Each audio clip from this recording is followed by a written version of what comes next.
What is going on, everyone? My name is Joe Ivan, and we are live on 90.3 WESS, East Stroudsburg University, East Stroudsburg, Pennsylvania. Thank you all for tuning in to the Weekly Cheese, the Pocono's #1 place for everything Green Bay Packer. Just as a reminder, everything you hear on the Weekly Cheese is my opinion, and nothing you hear reflects the views or opinions of 90.3 WESS or East Stroudsburg University. Now let's get into it.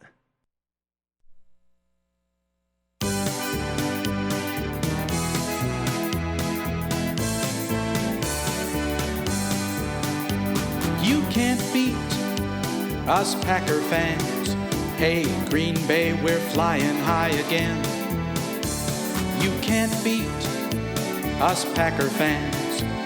To be a Packer fan, it means to win. We're proud and loud, yet modestly accept the accolades of other fans that know the fans of the best team ever made. No, you can't beat us Packer fans. Go Green Bay all the way. If defeat is not in your plans, don't bring your team to Green Bay, no siree. 'Cause we're gonna treat, it's gonna be our pleasure to serve a healthy helping of humility. But if you savor sweet success the best, you're on our side. Come join the fun, be #1, cheer on with Packer pride. No, you can't beat us Packer fans. Go Green Bay all the way.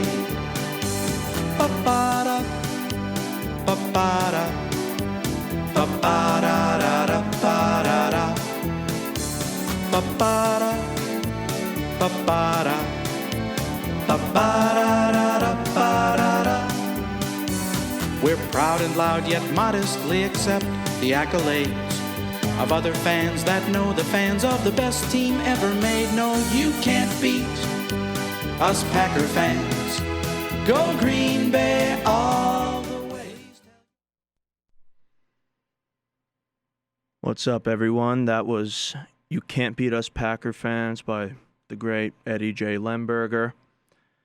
And before we get into this week's episode of The Weekly Cheese, I would just like to take a moment to honor the all-time great Paul Hornung, who passed away on Friday at the age of 84.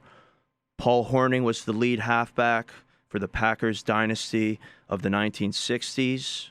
He was a Heisman Trophy winner, an NFL All-Pro, an NFL MVP, a 4-time NFL champion, Super Bowl champion.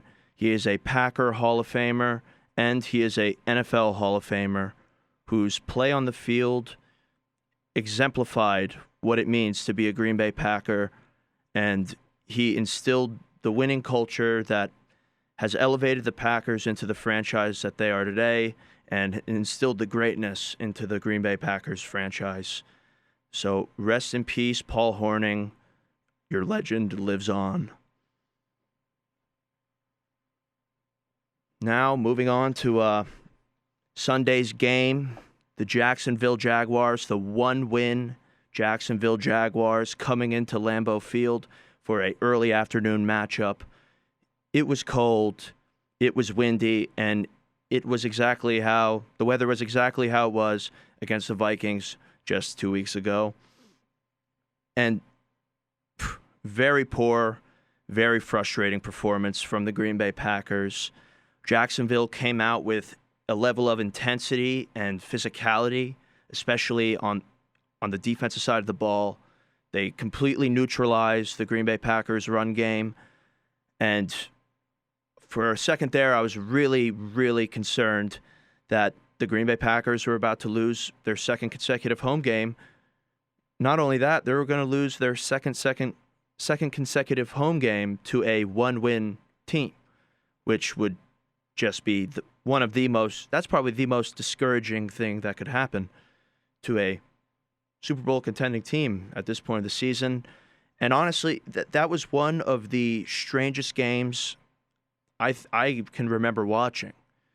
I mean, from the uncharacteristic turnovers the missed tackling, just the tackling issue that the Packers are having in general, the poor run game on both sides of the ball, couldn't run the ball on offense, couldn't stop the run on defense, the soul-wrenching special teams debacle, which I hate to say it now, this is the second week where something really scary happened on the special teams. Third week of inconsistent punting coming from J.K. Scott this season. But throughout all that commotion, I mean, that was a stressful game to watch as a Packers fan. I was on the edge of my seat the whole time, and I really didn't want to have to be. I woke up on Sunday morning, and I honestly thought that it was going to be a very stress-free day. I thought I was going to sit there, watch the Packers just beat up on the Jaguars, eliminate any fear that any Packer fans had and the media was speaking about after the Packers did lose to the Minnesota Vikings a couple weeks ago. But no, it was a very stressful game. It went down to the last Jacksonville Jaguars offensive snap. The game was undecided right up until that point. But strangely enough, I do feel a sense of positivity moving forward.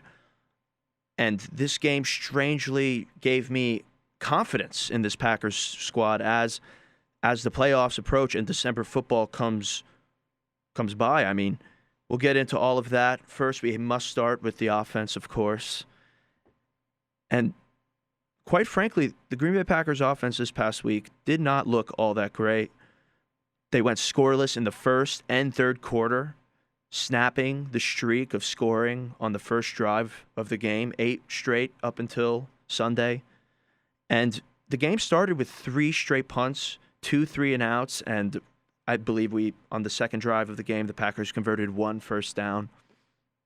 And to start the second half, basically 3 turnovers right in a row.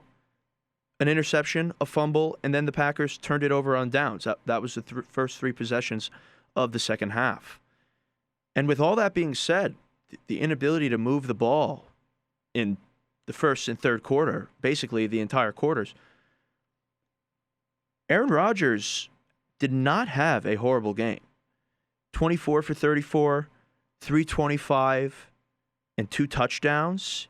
He did have 1 uncharacteristic interception on a mesh route. He tried getting the ball to MVS, and I guess he didn't see the guy. He said today he didn't see the guy, and that's okay. That happens. And Aaron Rodgers ran for the only touchdown of the day for the Green Bay Packers. He had his first rushing touchdown of this season. And with the 50-mile-an-hour winds, he definitely seemed to have a much better time throwing the ball this week than he did against the Minnesota Vikings. But again, uncharacteristic turnover, and the Packers just struggled to move the ball consistently in the first and third quarter and punted a lot, turned it over, and it was just not clean offense. And I feel like I've been saying that for the past couple of weeks now, that in these games where the Packers are in a tough one or sometimes getting annihilated, even when the Packers move the ball, it's not smooth. It's not graceful. And that's what we saw all day on Sunday. Davante Adams, he had an uncharacteristic performance as well. I would say it was probably his worst game in about 2-3 years. And that's saying something considering he still finished with 8 catches, 66 yards, and a touchdown. Should have had a second touchdown, got called back on a holding penalty. But 2 drops, and they were contested balls, and he was smothered by the defense. But those are catches we're used to seeing Davante Adams haul in. Dropped 2 of them, and a lost fumble.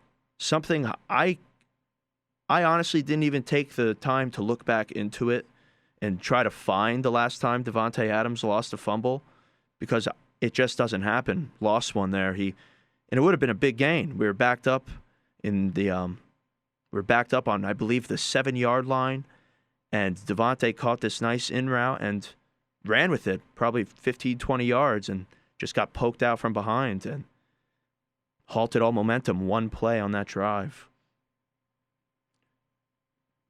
MVS we must give MVS his props for the way he played on Sunday. Marquez Valdes-Scantling stepped up and performed in a game where the Packers needed him. I mean, Devontae dropped a couple balls early, and Allen Lazard is still sidelined with an injury. The past 4 weeks, there has been little to no production from any other wide receiver on the Green Bay Packers. And yeah, against the 49ers, Marquez Valdes-Scantling had 2 touchdowns. He did have a big drop, and last week I did say that hopefully those 2 touchdowns lead to a confidence boost in this young kid, because he really can play. He's shown it. He's shown spurts of it throughout his career. And on Sunday, he played the best game of his NFL career. He got the offense going with the first play of the second quarter, 78-yard touchdown. He caught the ball. He beat his man on the right sideline, caught the ball, stopped short, changed direction, went to the middle of the field, kind of used that ref as the blocker, and he was in the end zone. It was a huge momentum turn, and without that play, I doubt the Packers score 17 points in the second quarter and basically go into halftime with a lead despite being totally non-existent on the offensive side of the ball in the first quarter. That 78-yard touchdown by Marquez Valdes-Scantling is the longest touchdown by a Packers receiver since my man Jordy Nelson had that 80-yarder against the Jets in 2014. And Marquez Valdes-Scantling was responsible for 3 of the Packers' only 5 explosive plays on Sunday. The Packers only had 5 plays of 20-plus yards, and 3 of them were Marquez Valdes-Scantling. He had the 78-yard touchdown. He had a 22-yard completion on 3rd and 6 to keep a drive alive in the second quarter, and a 32-yard gain on a play-action pass late in the third quarter, and that actually ended up leading to a field goal. He also had a great first down pickup on a screen late in that fourth quarter that actually set up Davante Adams' game-winning touchdown. And this was my favorite play of the game. Marquez Valdes-Scantling caught that ball quick 1 yard, and he just ran. He put his head down. Yeah, there was no one there to meet him for initial contact, and he was able to run probably 5 yards before anyone was trying to tackle him. But he broke one tackle. He trucked through a guy, and he just ran. He ran tough. And I'm not honestly used to seeing that from Marquez Valdes-Scantling. He sometimes catches a ball and is expecting contact. He'll slow up. He'll try to protect himself from the contact. But against the Jaguars, he was initiating contact. And it was really, really encouraging to see Marquez Valdes-Scantling have a game like that, especially because Allen Lazard just today got taken off the IR. And who knows, maybe he'll play again on Sunday against the Colts. And if MVS is playing confident like this, we have Devontae. Lazard coming back just opens up so much more for the offense. And that's one part of this offensive performance from the Green Bay Packers on Sunday that I could really take. It's part of the reason I feel so confident moving forward, that I feel Sunday's game, although tough to watch, and I'm sure tough to be a part of, could be beneficial for the Packers moving forward. MVS, game ball goes to him. Great game. No other wide receiver for the Packers had any receptions. The next leading receivers were Aaron Jones. He had 5 catches for 49 yards. Robert Tonyan, 3 catches for 33 yards. And Jamal Williams, 3 catches for 25 yards. So to say, thank goodness Allen Lazard is coming back is an understatement. All the other wide receivers on the Packers have been non-existent. But as the pass game, although couldn't move the sticks, the pass game on Sunday was obviously not the issue. Aaron Rodgers had a monstrous performance. But the Green Bay Packers were really only able to run the ball for 80. They only ran the ball for 80 yards. It was a very, very poor game on the ground.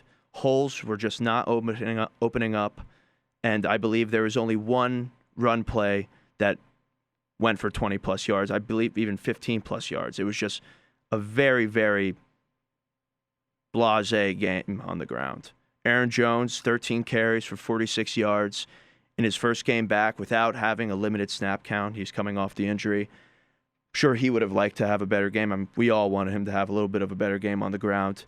And Jamal Williams, 8 carries, 30 yards in his first game back from the COVID reserve list. So maybe these guys still need to get their game legs underneath them a little bit. But the run game for the Packers was abysmal. And unfortunately, LaFleur is a guy that really likes to run the ball, especially on first and second down. So if that's not clicking, that is part of the reason why the Green Bay Packers weren't able to move the ball. Without the run game firing on all cylinders and Aaron Jones having a 100-yard performance, the Packers really can't move the ball effectively just throwing the ball. Not if they have a 3rd and 7, you know. I don't know. And Tyler Ervin, he took 8 snaps in the game. He left after 1 catch for 3 yards. He left with a rib injury. So unfortunately, who knows how long we'll be without him. And now our special teams game just took a major hit because Josh Jackson is the man in charge of returning the punts. So hopefully Tyler Ervin's injury isn't too bad and he could get back in there sooner rather than later. But the main reason the Packers could not move the ball efficiently on the ground was because the offensive line. As a whole, the offensive line had a pretty decent game. They protected Aaron well. He was only sacked 1 time. There was a stretch there in the third quarter where Aaron was really having a tough time. Like he had no time in the pocket. He had to throw the ball away, force a pass to MVS, almost got an intentional grounding, and the Packers ultimately ended up punting. So I would have liked to see maybe a more complete game in terms of the pass protection. Maybe Aaron not touch the ground once, but hey, that's being a little nitpicky. Overall, the pass protection was solid, but the run blocking was very, very poor. I mean, Jacksonville's defense, like I said, came with intensity. They did not roll over for the Green Bay Packers. They wanted to win, and they came in there, and they were not afraid to go at the Green Bay Packers with intensity. And as you know, that's my biggest fear for this Packers offensive line. When they go up against a crew that's bringing just this elevated sense of intensity and aggression, they seem to break apart at some phase. Luckily, it wasn't the pass protection on Sunday against the Jaguars, but the Jaguars' defense is nothing. They're like 32nd in the league, I believe, 31st in the league. So they shouldn't give the Packers any issue with the pass rush, but they were really winning the battle up front, moving blockers and really just clogging up holes. Aaron Jones and Jamal Williams had no space to really break free for any runs, and ultimately the Packers were averaging about 3 yards per carry. The offensive line also had its fair share of penalties. The Packers only had 4 team penalties all game, 3 of them coming on the offensive line, and 2 of which coming from Billy Turner. Billy Turner started back on the right side of the line after being on the left side, left tackle, while Dave Bakhtiari was recovering from his rib injury. Moved back to the right tackle position, and he could have had a better game. He kind of struggled a little bit. Not the whole game. He played decent, but he did allow 2 pressures, and he picked up 2 penalties, one of which was a very costly holding penalty at the end of the first half. Devontae Adams made this spectacular highlight grab in the end zone. Packers would have went into halftime up big. Instead, holding moved them back 10 yards, and the Packers ended up taking a field goal before the half. And the second penalty Billy had was just an accidental chop block. He got caught up. He tripped and fell right into a guy's legs. So can't really blame him on that one, but that did lead to a punt. And take this as you will, Pro Football Focus, I know, the end-all, be-all, and what's going on the football field, Pro Football Focus, did rank Billy Turner as the worst run blocker for the Packers against the Jaguars. They gave him the lowest rating. Bakhtiari was back in action on the offensive line, and obviously that's always great, coming off of missing 3 games due to his ribs. And he played very well, obviously. He came back, wasn't off one step. He had 1 false start penalty. Obviously, he was a little anxious to get back out there. That was in the first quarter. But big news coming from Mr. Dave Bakhtiari and the Green Bay Packers organization. Basically, following the game. I didn't find out about it till after the game. The deal went down on Saturday night before the game, but David Bakhtiari signed a 4-year contract extension with the Green Bay Packers worth $105.5 million. He has just become the highest paid offensive lineman in NFL history, and I cannot say this enough. No one deserves it more than David Bakhtiari. He is a consummate All-Pro. He is on his way to potentially be a Hall of Famer, and he is year in and year out one of the one or two best left tackles in football. I'm so happy that Goot was able to get this deal done. Time was running out. I mean, a couple weeks back, I brought up that Bakhtiari in a press conference did not seem confident that a deal was going to get done. A question was asked, and he basically said, ask the guys up top. They know what I want. And he wanted to be the highest paid offensive lineman of all time. That's exactly what he got. 4 years, $105.5 million. Congratulations to you, David Bakhtiari. But this big signing means a lot. I mean, everyone knows that next year's, I'm no cap aficionado. I don't claim to know everything, the ins and outs of the NFL salary cap. But I do know that it is dropping next season and in the seasons to come.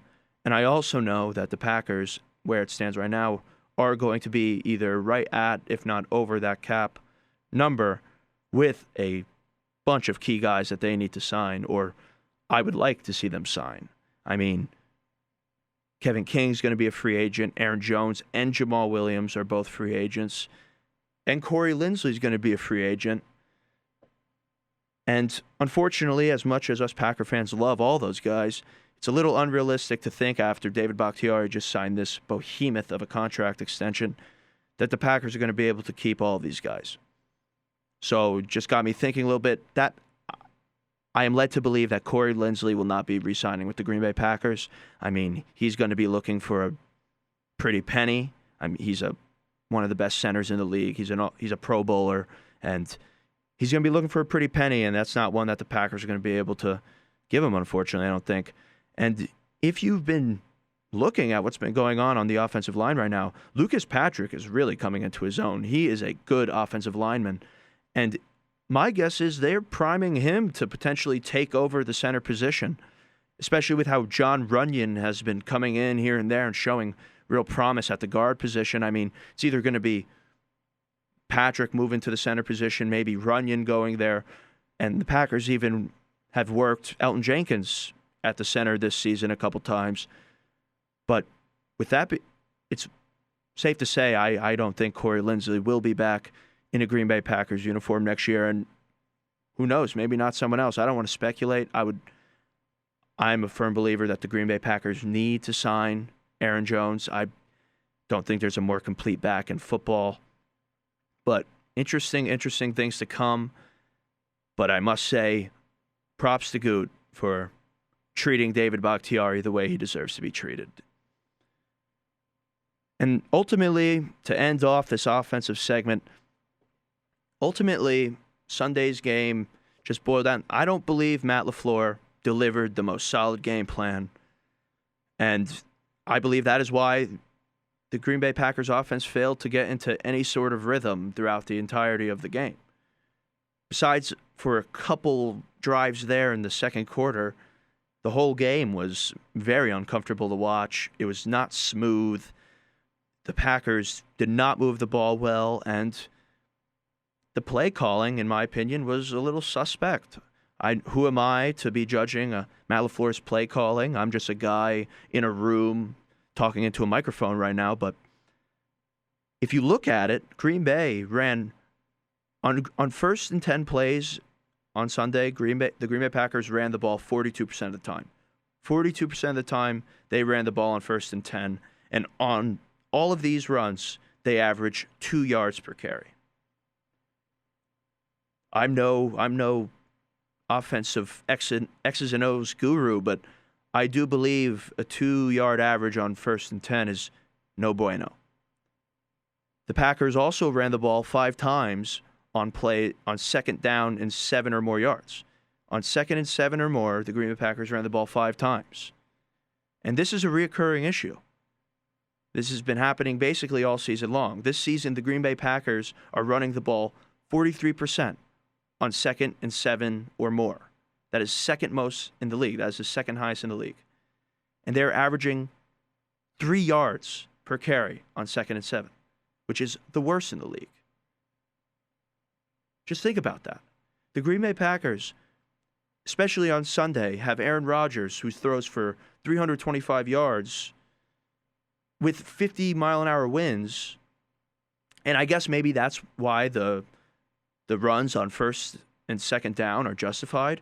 But honestly, moving forward, I think Aaron Rodgers needs to be slinging the ball just a little more than he is now. I'm not saying completely abandon the running game, but these numbers, when I saw them today, kind of made me ill.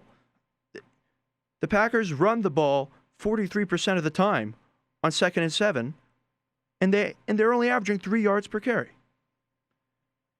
It just makes no sense to me, and especially on Sunday in a game where obviously it wasn't working, obviously something needed to change. There was really no adjustment. The Packers continued to run the ball, and it simply did not work. With that being said, I don't want to just have a negative ending on Matt LaFleur. Although I don't agree with the way he coached this past Sunday's game and the play calls that I saw out there. It was really just one game, and he has done a tremendous job to start this season, his career, and this season. And I'm confident, especially after hearing the way he was speaking in his press conferences this week, that he has taken a look within. I mean, the first thing he said after the game was that it starts with him, and he doesn't understand why there's an energy issue, especially to start these games against Jacksonville and against Minnesota.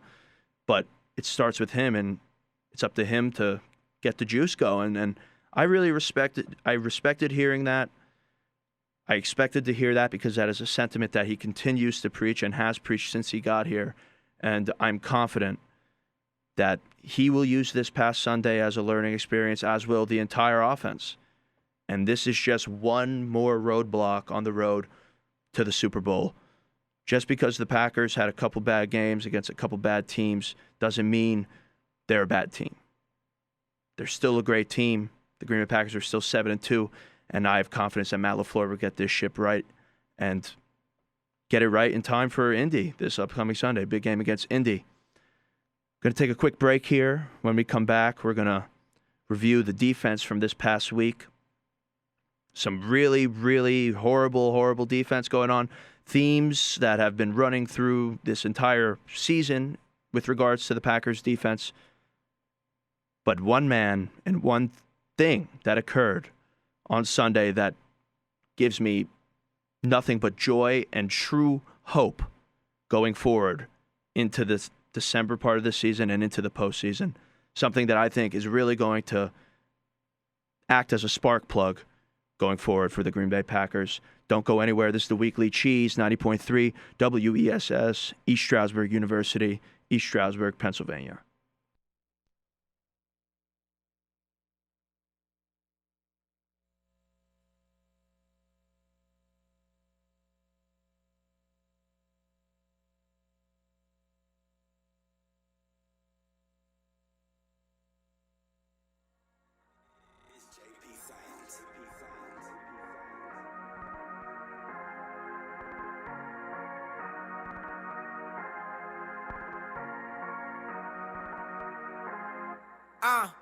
Aaron Rodgers with the wrist.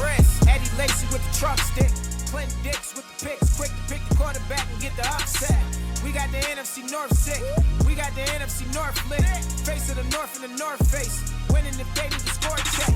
Stay on their radar. Big 52, we got Clay on their radar. They making plans of the playoffs. They know we gon' take off. They seeing Green Bay on their radar. They talking offense and defense. They know that we decent. They play us. They better watch AR. Number 18 on the bench when he come back is Liddy again. He gon' play like he hates y'all. Never weeping, we a title tap. Ain't the secret, this Pack City. Mike McCarthy with the play call when we touch down. That's a Rack City. Old line on the goal line. Out route so the backs get it. Linebacks better slide down when we drive down back to back winning. We win again. Yeah. They counted us out, now we lead the division again. At the top of the round, 17 and Jody with the hands. AR-12 split the divas, you know that we winning again. AR-12 split the divas, you know that we winning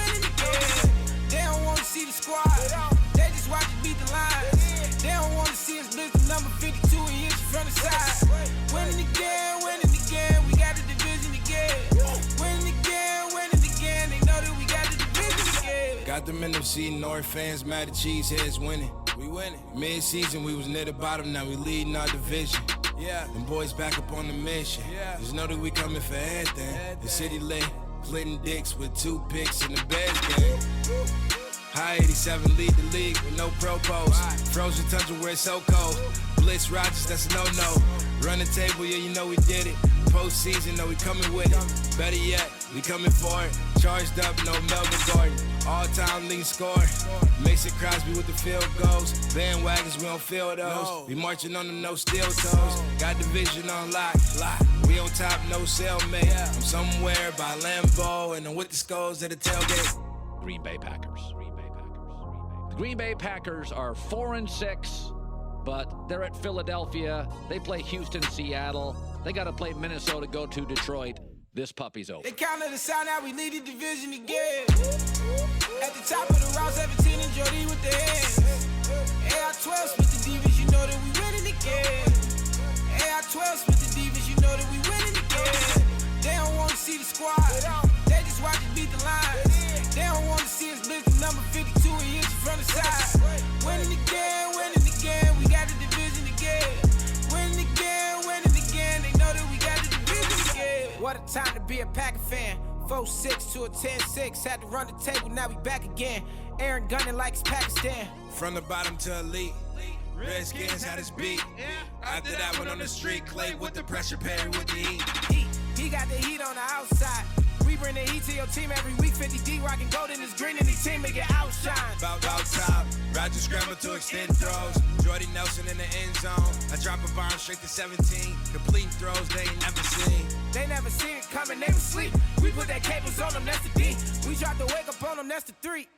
Yeah. If you was hating on us, take a seat. They throwing shade on us, that's a treat. They tried to gain on us, incomplete. Go back, go.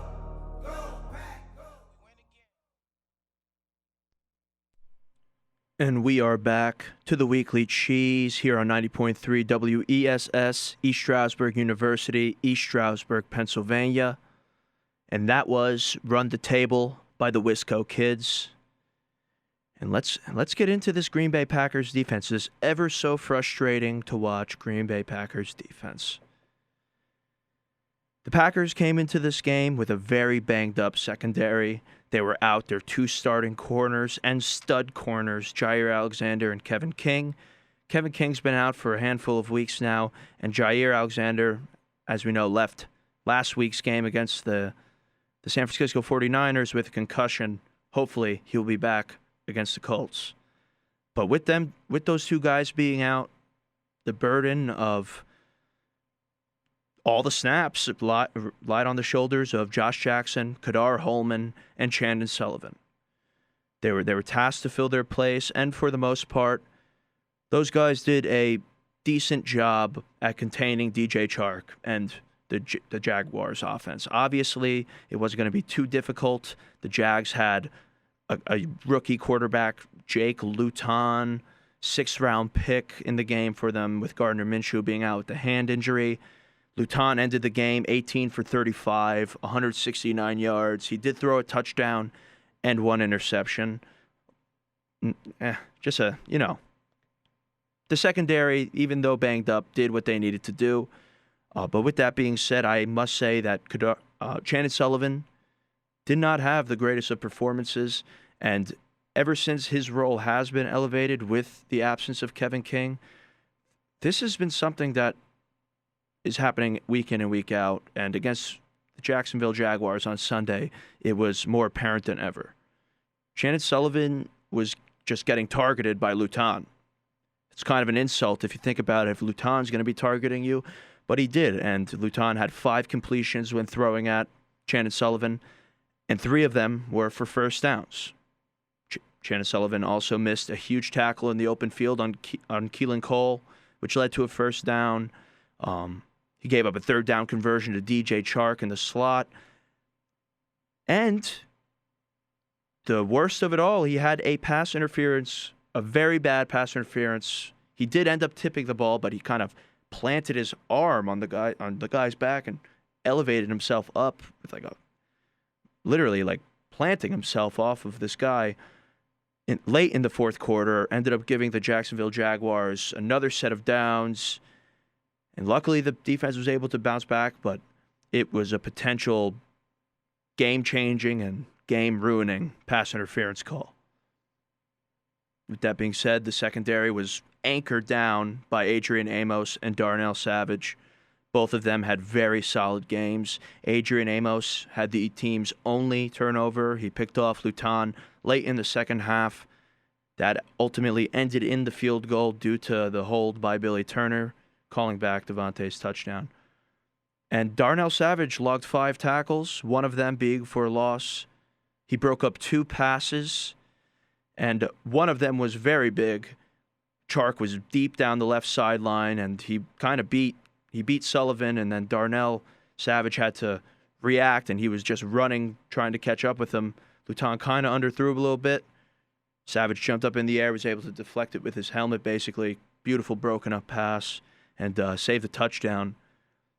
And even Raven Green contributed. He lined up at the quarter linebacker, whatever that position is. He was basically he played linebacker a bunch of the game.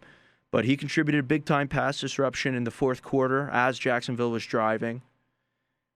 And all around, solid pass coverage all game. The Packers defended the pass well, as they should have, against this very bad Jacksonville Jaguars team with 6th-round rookie quarterback in there and Laviska Shenault being out.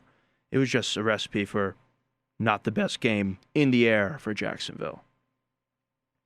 And although the Packers' defense gave up only 1 short field touchdown and 2 field goals as a unit, that's all the points they let up, the Packers' run defense just showed one more time just another page in the huge portfolio that is the Packers' horrible run defense. They showed it again. They just could not stop the run. The Packers allowed James Robinson, who again is a kind of an unknown rookie, to rush for 109 yards. Wasn't a career game for him. Robinson has been coming on in recent weeks, but 109 yards on the ground to a running back for the Jacksonville Jaguars is just, in my opinion, a little unacceptable. This was a game where I was really hoping the Packers defense would just have a well-rounded game and just lay a wallop on the Jacksonville Jaguars. And unfortunately, that's not what happened. The Jaguars just exposed one more time that the Packers have trouble stopping the run. And it all starts with the defensive line.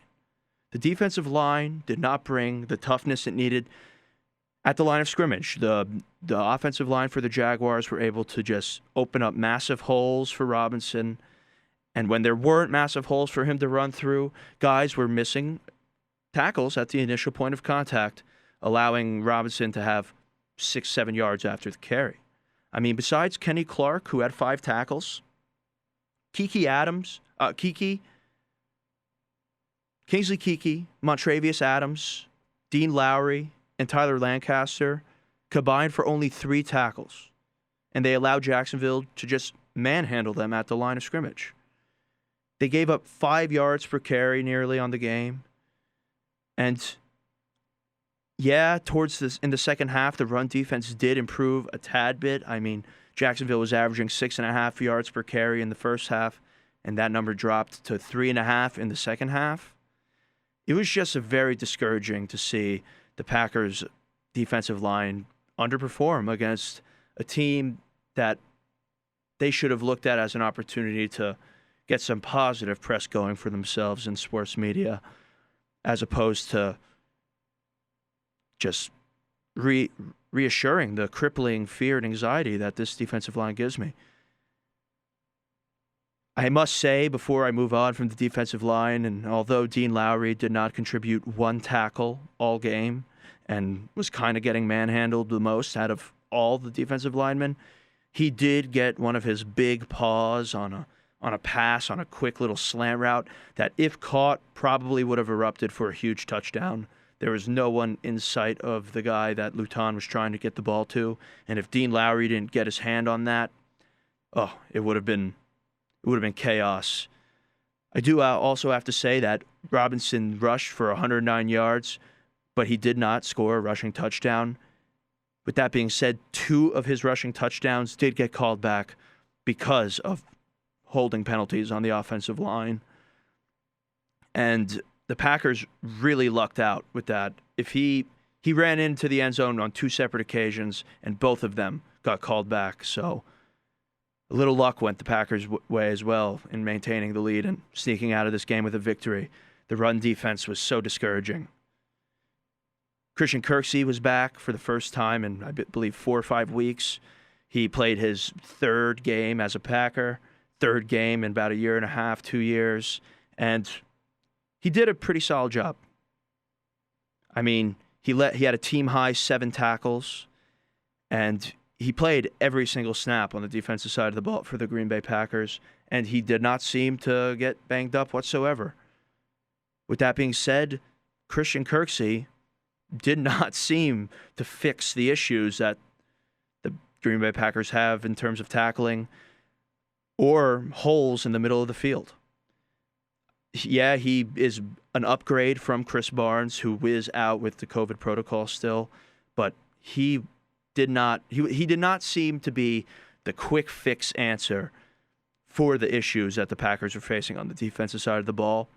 My hopes are that with reps and if he's able to stay healthy moving forward as the season progresses, Christian Kirksey will get his legs back underneath him. He'll get back into full football shape. And who knows, he might be the answer that we're all looking for as Packer fans. Overall, decent first game back for Kirksey, and I just hope that he could stay healthy moving forward. The Packers' pass rush had a decent game. Actually, I would say they had a good game all game. They made things uncomfortable for Luton. He did not have that much time to sit in the pocket and make his reads. A lot of his throws, a lot of his 34 attempts were rushed. And Zadarius Smith just did what Zadarius Smith does. He disrupted the passer all day. He picked up 1 sack on a 3rd down, which forced a punt in the 3rd quarter. And on the play where Luton threw the interception to Adrian Amos, he was the man that was right in his face and forced him to get rid of the ball in a hurry, forcing the duck pass in the air that Amos was able to get in front of and pick off. The pass rush led by Zadarius Smith was solid all game, and never more solid than it was on the final drive. And this final drive of the Green Bay Packers game, I mean, the final defensive drive,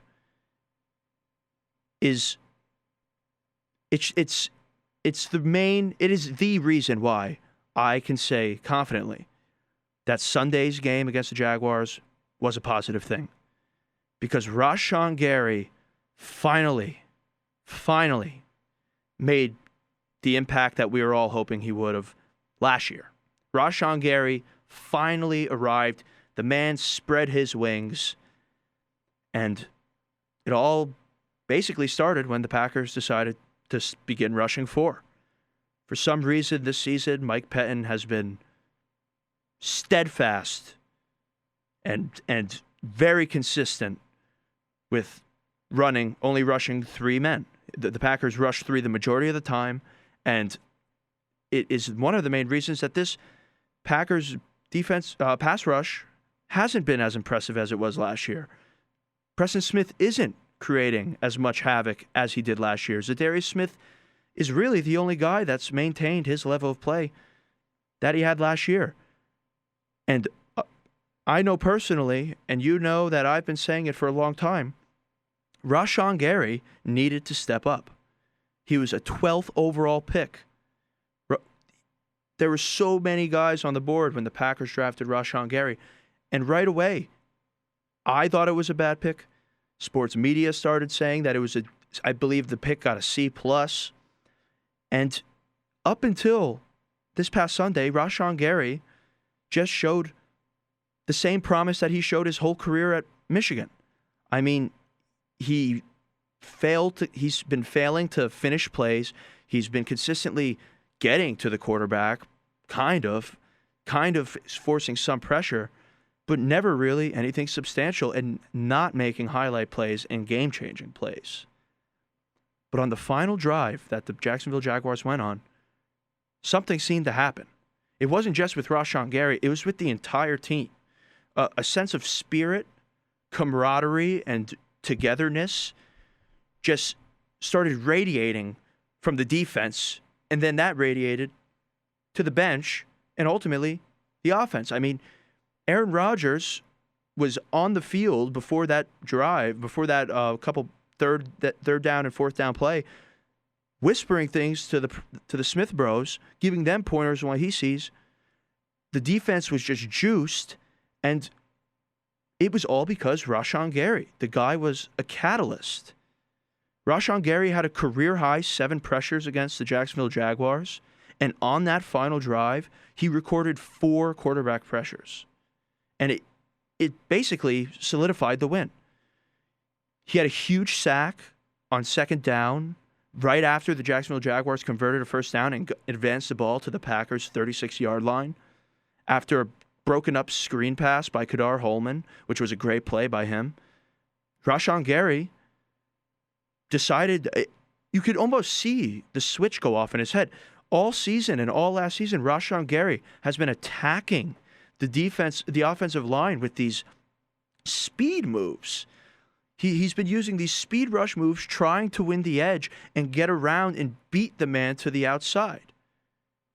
But on that final drive, Rashawn Gary started bull rushing these dudes. He just put his head down, stuck his arms in the chest of these 350-pound offensive linemen, and he moved them like they were 110 pounds. He decided to, I don't know if he got pissed off, I don't know what happened, but he played angry. Rashawn Gary played powerful, aggressive, chippy, and he had 4 pressures on the last drive of the game. He had a sack, and quite honestly, I would like to credit him with that second sack. Preston Smith ultimately ended up getting credited with that sack. But Rashawn Gary bull rushed the line, forced it to collapse almost immediately, and allowed Preston Smith to get his hand on Lutton's shoelace and ultimately led to the sack, which led to the 4th and 26 and ended the game. It was honestly, it gave me chills to see Rashawn Gary do this, because it is something that I've been hoping would happen for 23 weeks now since he's been a part of the Green Bay Packers. I mean, and it's something that could very so easily spark him moving forward. I mean, I hope Rashawn Gary uses this as a sort of a eureka moment, that he's strong, that he's fast and he's strong and he has what it takes. He has all the tools to be a dominant pass rusher in the National Football League. And if Rashawn Gary could take his game to another level, quite honestly, that might answer all the problems that the Green Bay Packers have on the defensive side of the ball. He is versatile. He is able to move in and play defensive end if need be.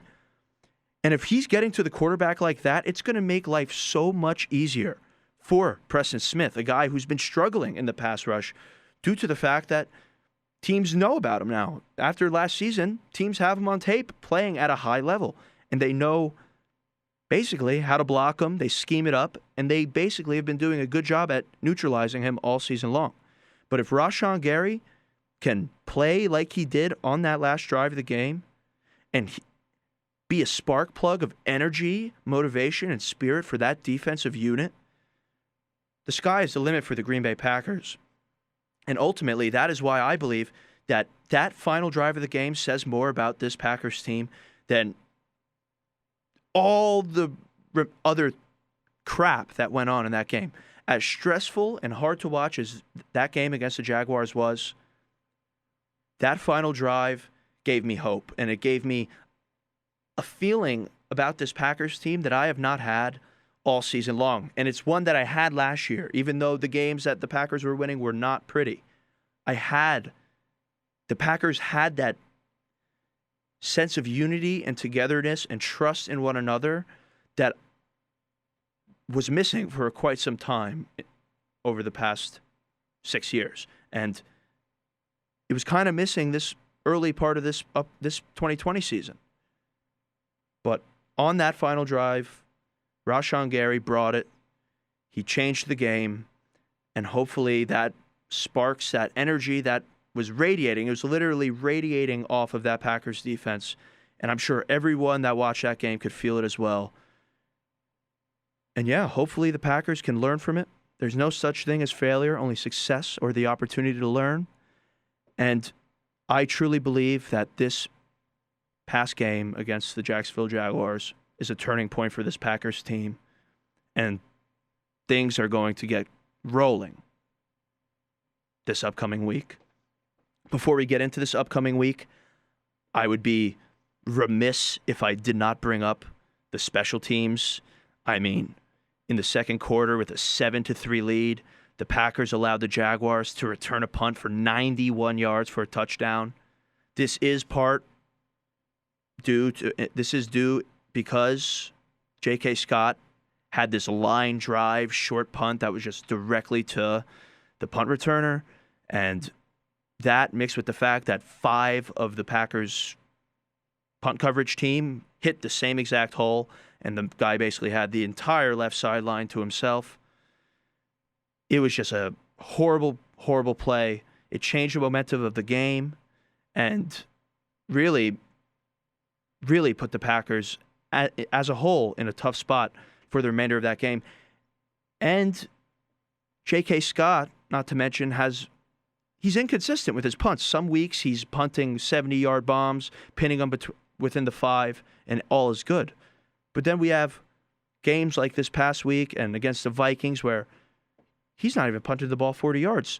On Sunday, he had 2 punts that were shorter than 40 yards. One of them came late in the fourth quarter, giving the Jaguars extremely good field position.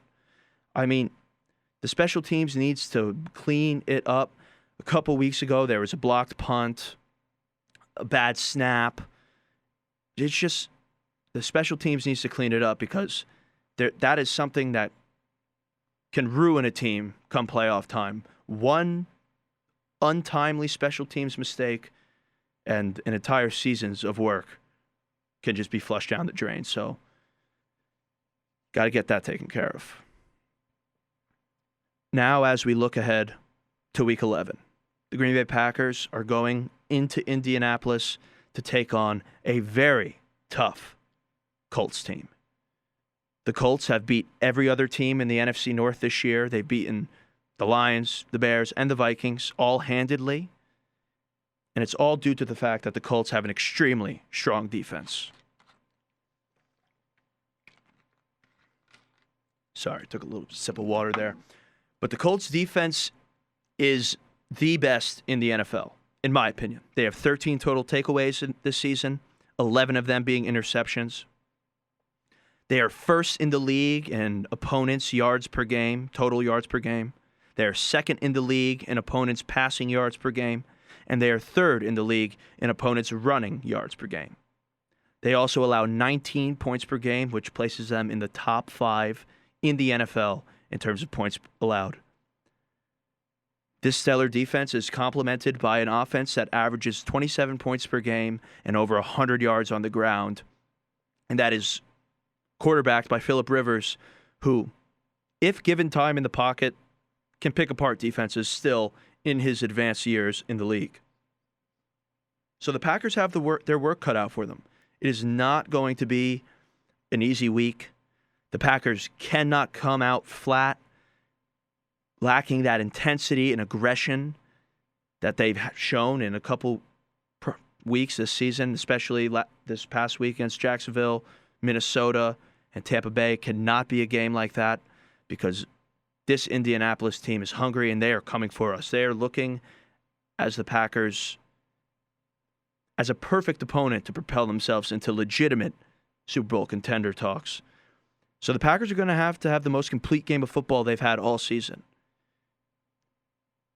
What does this mean? This means that the offense must take care of the ball and aim to dominate the time of possession. No silly turnovers like we've seen this past week. No interceptions can be thrown. I doubt they will. Aaron Rodgers does not throw interceptions in back-to-back weeks, knock on wood. And no foolish penalties in the red zone. The offensive line, no holding penalties, no false starts. The Packers need to play a picture-perfect game on the offensive side of the ball if they want to beat this Colts defense. This Colts defense is legit. The offensive line needs to protect Aaron like they have been throughout this season, with the exception of that Buccaneers game. And they can't afford to play scared like they have in all of the prior ass whoopings that the Packers have received this year and last year. Not to mention the fact that the Colts do have DeForest Buckner, Corey Linsley's nightmare, DeForest Buckner on their defensive line. And they're going to be coming for Aaron Rodgers. They are going to be coming, and it's up to the offensive line to play hard-nosed football and protect number 12 and keep his jersey clean. And on the defensive side of the ball, they need to come out with intensity, an intensity that the Packers have not shown for a complete game all year. The same intensity that the Packers showed to end the game against the Jaguars, with Rashawn Gary rushing like a beast, and just the whole defense playing together. Everyone trusting one another and playing with an elevated level of aggression that the Packers defense has been missing throughout this entire season. The pass rush needs to be very, very good. The Packers cannot allow Phil Rivers to just sit in the pocket and do what he wants. They need to be on him within 1.5 seconds. The pocket needs to be collapsing. They need to make him think quick and move outside the pocket and become a little bit more mobile than he likes to be. Because if Phil Rivers could sit in that pocket and their defense is dominating the pass rush, it's going to be a long game. And I really, really do not want to see one of them. I don't think you guys want to see one of them. And obviously, the Packers don't want to have one of them. The Packers are going to use this game as one to make a statement. And that is why I believe the Green Bay Packers will win 31-24 in a tight game in Indiana. And they're going to move to 8-2 and stay atop of the NFC. Going into the following week, which is a huge divisional matchup against the Chicago Bears, the first meeting with the Bears all year. And, anything could happen in an NFC North matchup. So the Packers need to take care of business this upcoming week against the Colts. Before I get out of here, I do have a staccato of the week. I know you guys were all sitting there waiting for the staccato of the week.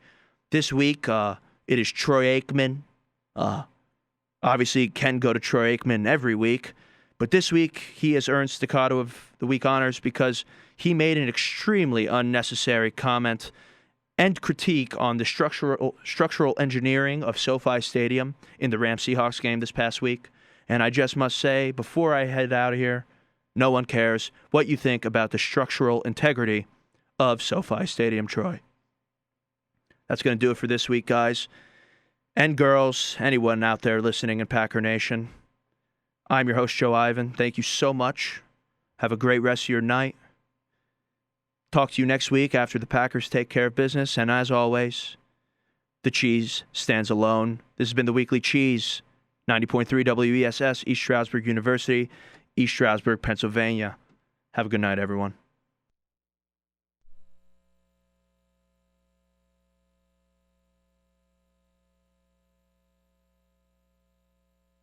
I like my wife, she's okay. And for my kids, I'm thankful almost every day. I like my family, it's so dear to me. But I love the Green Bay Packers. I like my job, I like my friends. I like to drink a couple beers now and then. I like Wisconsin, it's the greatest state.